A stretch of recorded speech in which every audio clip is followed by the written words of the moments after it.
పుల్లారావు ఇక్కడ. నీ యూనియన్ మాజీ సెక్రటరీ పుల్లారావేనా? అవునండి. రాలేదు. సాధారణంగా వెళ్ళేటప్పుడు ఇక్కడే ఉంటాన్నాడే. ఉండాలి, ఈ రోజు రాలేదు. ఓహో, ఇంట్లోనే దుకాణం పెట్టాడనమాట రాస్కెల్. Thank you. ఓకే.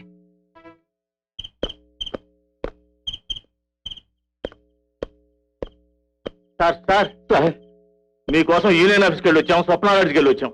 మీరు కలగ చేసుకోపోతే మా బతుకులు బజార్ పాలు అయిపోతాయి సార్. అసలు ఎవరు మీరు? బెంగళూరు నుంచి వస్తున్నాం, రాయల్ సోప్ ఫ్యాక్టరీ వర్కర్స్. మా వల్ల ఎన్నో లాభాలు తింటూ కూడా మా ఓనర్స్ మాకు బోనస్లు ఇవ్వడం మానేశారు. మీ యూనియన్ లీడర్ అడగండి.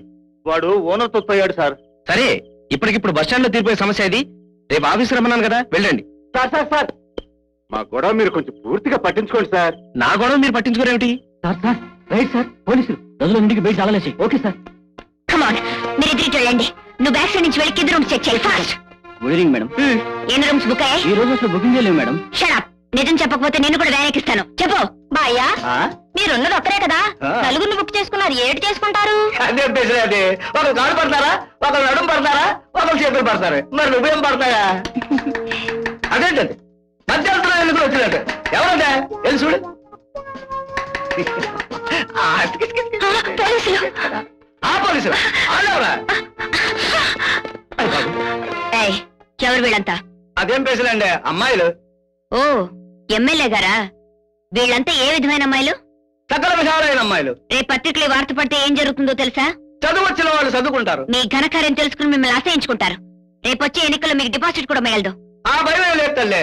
నా నియోజకవర్గంలో నా ఓటర్ మహాశయులు అందరూ చదువు రాని వాళ్లే. కానిస్టేబుల్స్, వీళ్ళందరినీ మేనకించు.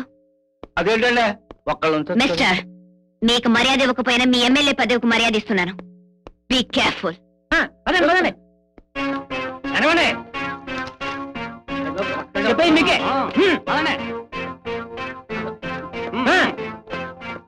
రాత్రి 10 వరకు బస్సులు ఉన్నాయి. మాకేదో ఒక దోవ చెప్తే గానీ మిమ్మల్ని ఇక్కడి నుంచి వెళ్ళలేం. ఇప్పటికే మీ వల్ల 4 బస్సులు మిస్ అయ్యాను. వదలండి. మా మాట కాదనకండి ప్లీజ్ ప్లీజ్. ఈ వేళ ఇప్పుడు ఇక్కడేం చేస్తున్నారు బావగారు? ఏమీ లేదు, అర్జెంట్ గా మా యూనియన్ సెక్రటరీ పుల్లారావుని కలవాలని వచ్చాను. బస్సు పట్టుకుందామంటే ఇదిగో ఈ బెంగళూరు సోప్ ఫ్యాక్టరీ వాళ్ళు నా ప్రాణాలు తీశారు. ఎక్కడికి? గోపాలపురం. రండి, నేను డ్రాప్ చేస్తాను. నీకెందుకులే మా శ్రమ, నువ్వు వెళ్ళు.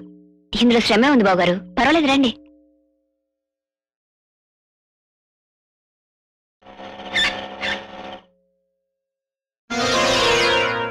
థ్యాంక్స్ విజయ. మీరు మాట్లాడరండి, నేను వెయిట్ చేస్తాను.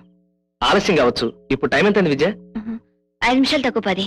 చాలా టైం అయింది, నువ్వు వెళ్ళమా, నేను వస్తానులే. సరే, వస్తాను.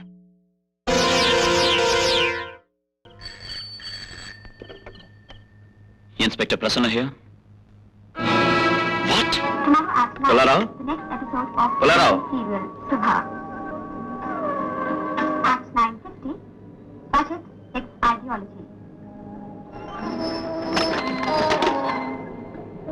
At 10:20, the next episode of the serial Purnima, and at 10:45 p.m.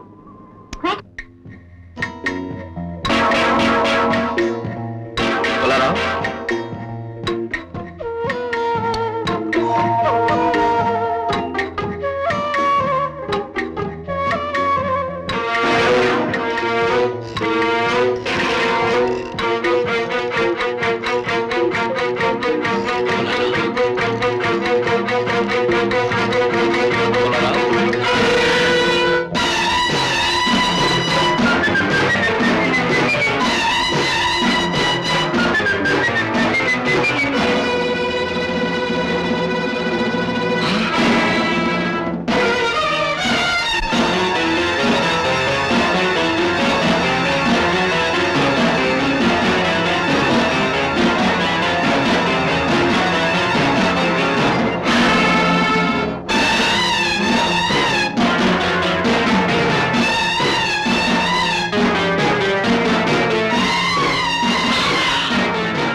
ఏమైంది పుల్లారావు?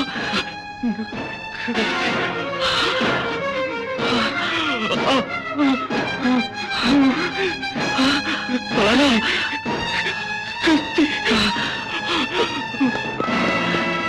పుల్లారావు.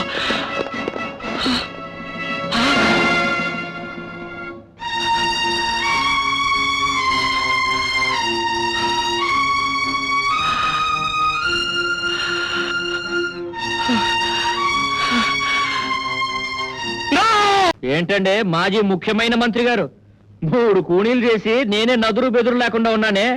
ఏంటి ముఖాలు అలా పెట్టారు? మీరే కూనీలు చేసినట్టు. డీజే, నువ్వు చాలా గొప్పవాడు అయ్యా. ఎంతమంది మాజీ ముఖ్యమంత్రులైనా నీకు సాటి రారు. గోల్డ్ ఉడబీకినట్టు ఆ పుల్లారావు గారిని ఈ బోసు గారిని నా తోవగట్టు తప్పించేశావు. బిజీ అంటే మాటలా, ఒక దెబ్బకి 2 పెట్టలను రాలగొట్టాడు.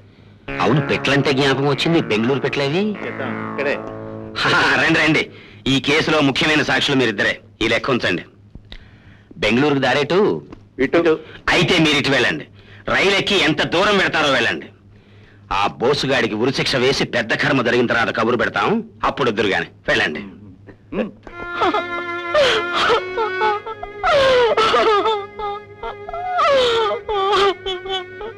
నన్ను క్షమించండి, నా డ్యూటీ నేను చేశాను. లేదండి, మీరు చాలా తొందరపడ్డారు. అందులో సందేహం లేదు. కేసు పెట్టే ముందు ఒక్క నిమిషం ఆలోచించలేకపోయారా? ఆయన ఎవరు, ఎలాంటి మనిషి, ఇంత నీచమైన నేరం చేసే మనిషేనా అని క్షణం ఆగి ఆలోచించక్కర్లేదా? ఆయన ఎలాంటి వారన్న విషయం నాకు కూడా బాగా తెలుసు విద్య. కానీ నేనేదో కట్టుకథలు విని కేసు పెట్టలేదు. కళ్ళారా చూసిన మీదటే కేసు పెట్టాను. ఏం చూశారండి కళ్ళారా?